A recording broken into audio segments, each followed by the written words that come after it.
Three things, really. We've gone through a tough time with the economy.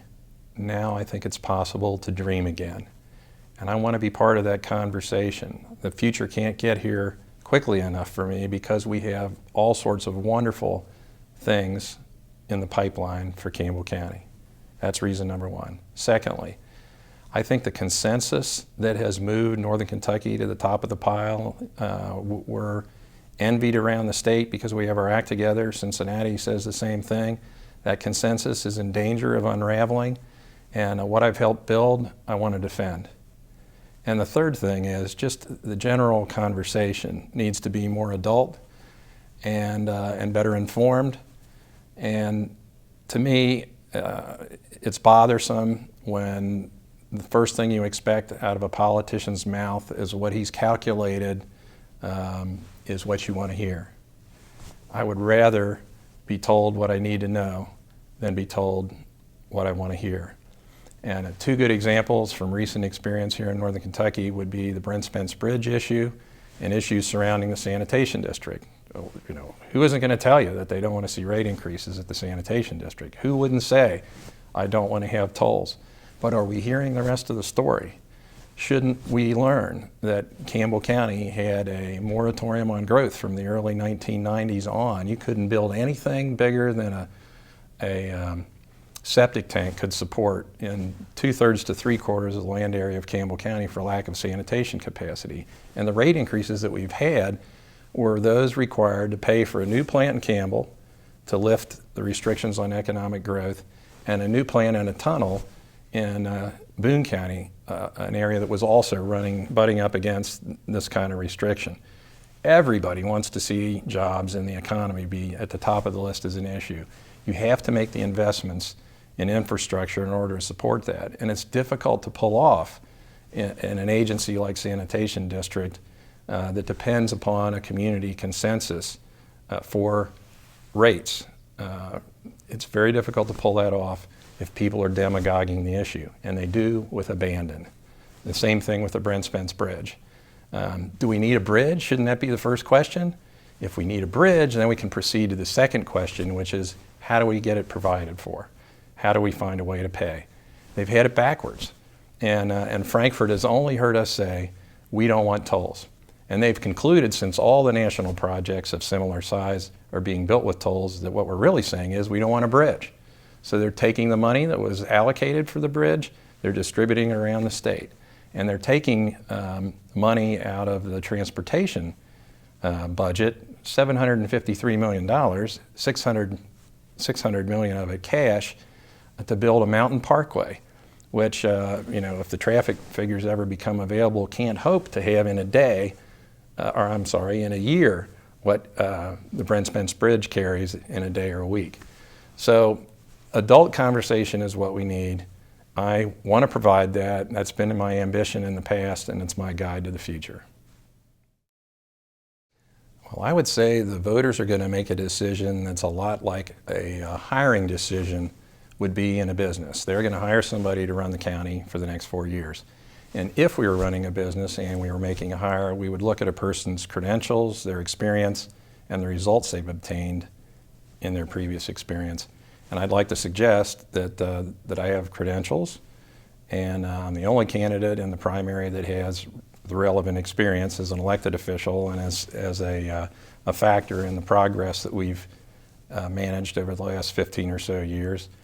And I have measurable results to talk about. I have a record to talk about. Northern Kentucky has become the envy of the state and the envy in a lot of cases of Cincinnati because we've built consensus, we work together, and we've done it in a bipartisan way. I've been a part of that process, I've been a leader in it. My opponent is not, and my opponent's background may suggest he'd take a different course because his background is as a party official and on the partisan side of things. So there are further indications that that might be the case because he is against regionalism. And I'm exactly the opposite. I believe that regionalism is our great strength. It lends efficiency. It allows us to speak with one voice. where we otherwise could be fractured. We have 36 small communities in 3 counties, where Louisville and Lexington are one big county government. We need to build and gain consensus in order to speak with one voice and to get what we need. Meanwhile, consolidation on a regional basis has offered us great efficiencies. If the cities had to have their own water districts, as they used to, or needed to run individual sanitation districts, or the Convention and Visitors Bureau, or the Drug Strike Force, or even the Chamber of Commerce, it would be a whole lot more expensive, and it would be a lot less effective. All those agencies have been consolidated. There are at least 3 more great inefficiencies in the way we do work right now that need to be consolidated in the future. Dispatch operations being one, and business tax collections being another. Regionalism needs to be accentuated and promoted and not criticized. With our regional approach, and strangely enough, I'd say it to you this way, we compete best by cooperating. Campbell County has made very solid gains all across the board, to the point where we were well behind the other 2 counties 15 years ago, and on a financial and educational basis today, we are virtually indistinguishable. A Campbell Countian is from a Kenton County person in financial and educational terms. So we're headed in the right direction. We need to stay the course and enlarge rather than contract the regionalism that we use. The 2 top issues are the perennial one, which says jobs and the economy are most important. The second thing has to do with the heroin epidemic that we're suffering from. We've got a lot of great things in the pipeline on the economic development front. 4 projects that'll easily be over $100 million apiece, 2 that could reach $1 billion, and all that probably wouldn't have been possible if it weren't for help from the county government and the elected officials like me. At NKY, there's work at Nunn Drive that's going to foster economic growth.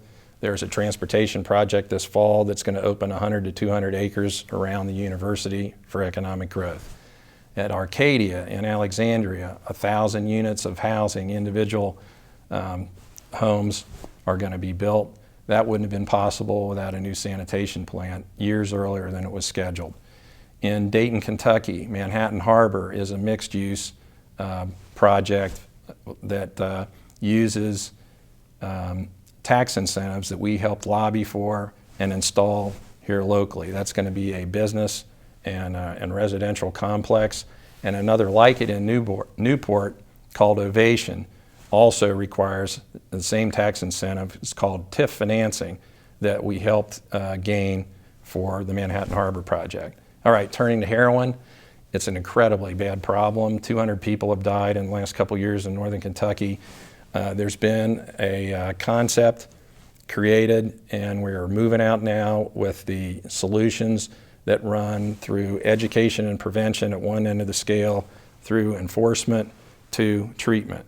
The Campbell County Fiscal Court has authorized a substance abuse program be installed at our jail. We are working with partners currently to create an environment where a person gets treated in jail, and then when they leave, they're handed off to another treatment provider.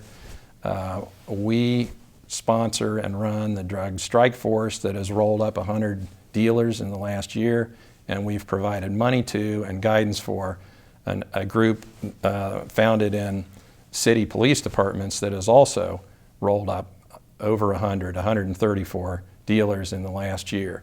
So progress is good. It's a fight that's going to be not only necessary, but a long thing, and the costs are just way too high if we don't proceed to carry out the plan. I would tell you that the structure is there. In fact, there are award-winning accredited organizations that have been nationally recognized for their work in this area that we all have access to and can all support and promote. An example would be Triad, that has won national recognition 5 times in the last 15 or so years as one of the top 10 economic development agencies in the country. We have an accredited chamber that has a huge following that lobbies for us all on matters of interest, including things like progress at Northern Kentucky University. We have a visioning process. Vision 2015, 400 people participated in their last effort at mapping out a future for Northern Kentucky. There's one underway right now. There are all sorts of very highly developed and acclaimed outlets for people's energy and enthusiasm when it comes to regionalism. All we need to do is supply the passion and a nonpartisan ambition to reach goals that are set for our community in the best, most efficient way possible. That would be my message to people. It's there for you. You need to try to understand how Northern Kentucky got to be the most successful area in the state of Kentucky, and an area that in some respects has been envied by Cincinnati. I actually just outlined how we got to be that kind of a place, and my suggestion is we follow that course in the future. I feel as though over the last 15 years, actually, I may be the longest tenured local elected official in Northern Kentucky. So I've had a hand to play, a part to play in most of these things. I'm proud of that. It works, and I invite everybody to join in, because there's a generational aspect to this. There are some older people, many of whom were very well heeled and philanthropic, that are sort of riding off into the sunset, and they're going to need replacements. We're going to need to recruit from the ranks of younger people who, as they succeed, develop this ethic that you must give back to the community as a whole. Because, repeating something I said earlier, it's my firm belief that we compete best by cooperating. Now, the one area where I think we need significant improvement is in our representation in the legislature. And I think that because we're not getting what we need out of Frankfort. We're a donor region, we always will be, but we can do a lot better than we have been doing. And I think the key thing is going to be for our legislative caucus to understand that as a part of a larger body, you have to work within the system, find ways to help others around the state reach their hopes and dreams with the understanding that they're going to help you reach yours.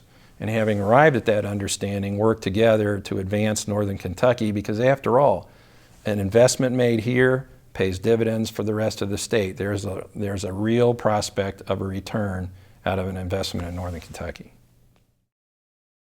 Well, if there is a threat to the consensus that's made us great here, I hope that threat has been rolled back. And I hope the work starts in Campbell County, because we're working in a bipartisan way to build consensus, to work with the other counties in Northern Kentucky and build a better future for us all.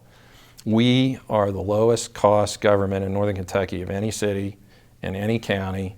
We charge less per resident, essentially, to do our work than any of the others. I want to see that continue. I want to see the plan for addressing the heroin problem effectuated in the next few years, and I want to see it be effective. I want to see that our economic development continues apace. Campbell County doesn't have industrial sites in the number that the other counties have, because we don't have industrial parks, and I don't think our community really wants a 2,500 acre industrial park.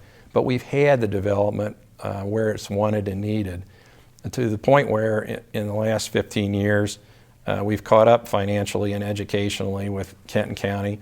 And I got to tell you, all three counties in Northern Kentucky are in the top 10 counties out of 120 in the state of Kentucky in all the financial and educational categories, and that needs to continue. We aspire to be the best, and as a group we are the best regionally.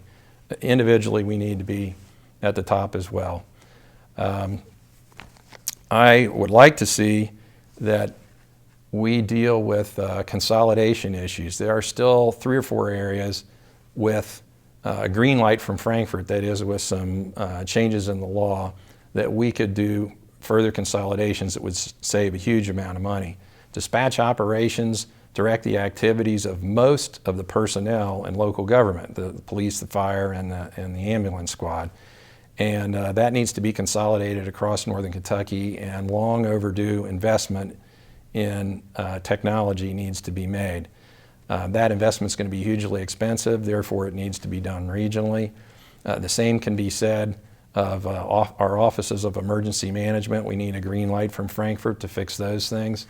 And last, I'd tell you, one of the great awkward situations is taxation of local businesses. That process could be streamlined and do wonders for businesses and help attract business into our area. So those are the big things.